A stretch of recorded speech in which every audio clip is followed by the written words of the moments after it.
Are you wondering how the new first-time homebuyers incentive program works in Canada? In this video, I'm going to cover 5 key points that will help you decide if this program is right for you.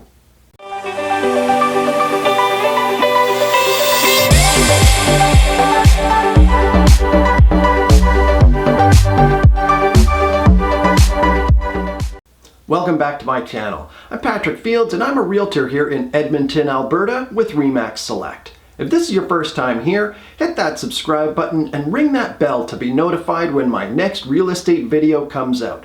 I'm posting new informational videos every week and you don't want to miss one. So here's a little history.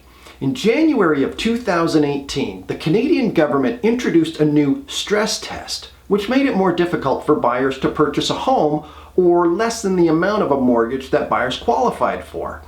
The idea was to stop people from getting in over their heads if interest rates were to spike when they needed to renew their mortgage, and essentially to help stop people from going into foreclosure.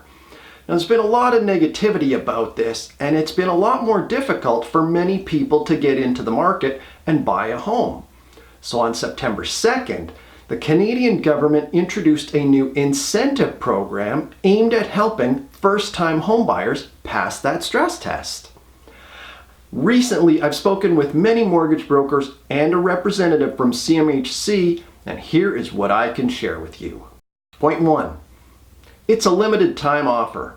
Ottawa has said that they will contribute up to $1.25 billion over the next 3 years for the first-time homebuyers incentive. Now, this incentive is expected to help around 100,000 families purchase their first home. The government will monitor the program and perhaps extend it if it is successful. But potentially, when the money is gone, this program could be over. Point 2. Who will qualify? You're considered a first-time homebuyer if you meet one of the following qualifications. You've never purchased a home before, or you've recently experienced a breakdown of a marriage or a common law partnership, or in the last 4 years, you did not occupy a home that you or your current spouse or common law partner owned. Point number 3, are you eligible for the first-time homebuyers incentive? So if you qualify for the program, you also need to meet the following criteria. Your household income is less than $120,000 per year, and qualifying income includes money you earn from investments and rental income, not just your jobs. You have at least the minimum down payment, and the minimum down payment here is 5% of the purchase price, and the total amount that you put down, including what the government lends you, the incentive portion, must be less than 20% of the home's purchase price. So this maximum down payment rule also ensures that the incentive applies only to CMHC mortgage default insured mortgages. Point number 4. It's not feasible in every market across Canada. We're very lucky in Edmonton that our average price for a single family home is around $450,000 as of the recording of this video. So many buyers in our market will be able to take full advantage of the program if they choose to. Cities like Toronto and Vancouver might not see many buyers able to use the program since their average prices are so much higher. CMHC notes the program is intended to help first-time buyers purchase a home they intend to live in, and therefore investment properties do not qualify. Point number 5. How does the first-time homebuyers incentive work? So if you meet the eligibility criteria, you can apply for the incentive, which comes in the form of a shared equity mortgage with the Government of Canada.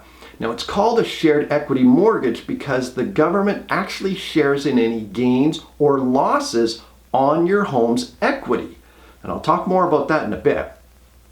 So the government will loan buyers 5% of the purchase price on a resale home, or up to 10% for a brand new one.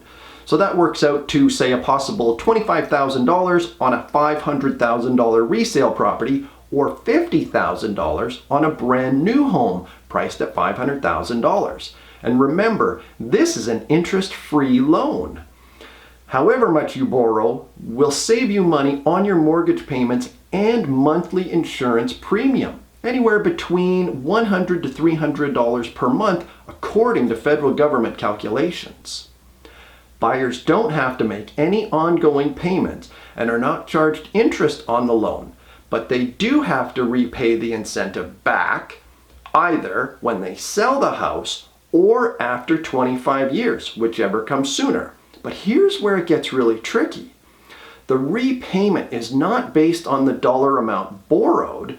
Instead, borrowers have to repay that same 5 or 10% share that they received through the incentive, but it's calculated as a percentage of the home's fair market value at the time of the sale or at the 25-year mark if they're still living in the home.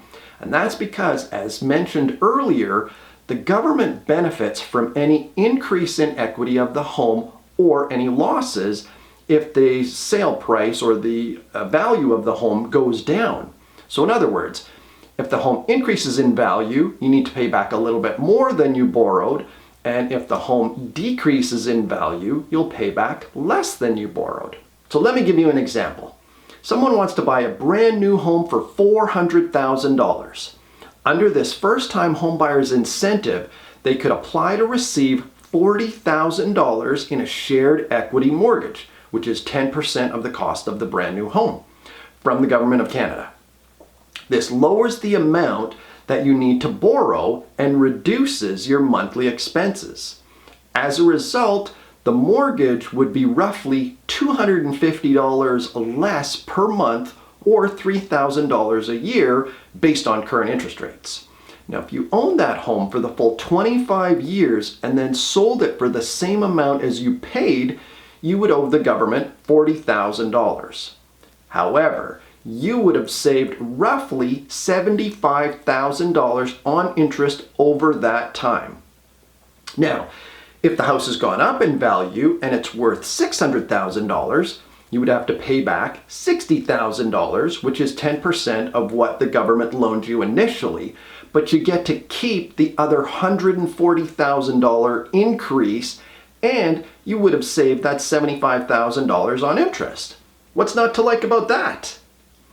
Now, it may be smart to pay the loan back before you make any significant renovations, as the renovations will add to the value of the home, or if you're able to, pay it back if the market dips, because you pay back the percentage of what you borrow based on the property's assessed value. So what does this mean in real terms? Whenever you sell the home, you need to count on giving back the percentage of your equity that you borrowed. Make the right decision for you, incentive or no incentive.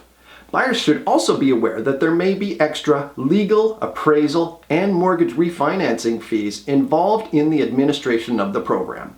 Talk to a mortgage professional or give me a call if you'd like to learn more. My cell number is going to be down below. I'm also going to include a link to the National Housing Strategy website that has more information just in the notes below. Hey, if you like this video, please give it a thumbs up, share it with a friend, and subscribe if you'd like to receive more home buying information like this. I'm posting new videos every week. Thanks for watching. Have a great day.